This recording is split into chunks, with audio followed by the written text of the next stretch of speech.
Баршаңызға қайырлы күн, сіздермен Арайлым, менің каналыма қош келдіңіздер. Бүгін сіздермен ешқандай блендерсіз, миксерсіз жасалынатын, құрамы 3 қана заттан тұратын коктейль әзірлейтін боламыз.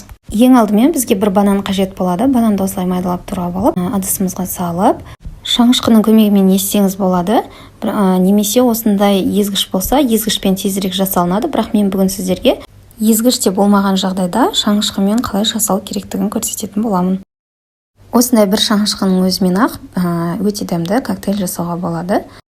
Барлығын жақсылап біркелкі масса болғанша, ешқандай комоксыз біркелкі болғанша осылай езіп алатын боламыз.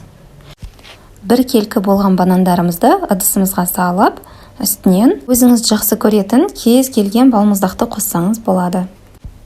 Үстінен салқын сүтімізді құямыз.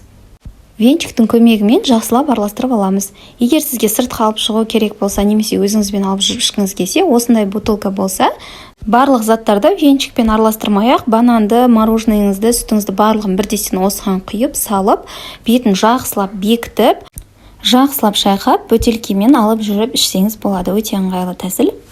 Достар, менің каналымнан басқа да қызықты рецепттерді таба аласыздар. Каналды жоғалтып алмас үшін подписация батырмасын басып, қоңырауша белгісін басып қойсаңыз, каналымнан шыққан видеоларды бірінші болып көріп отыратын боласыз. Осылай коктейлімізді венчикпен 1-2 минут шамасында ғана араластырып алатын боламыз.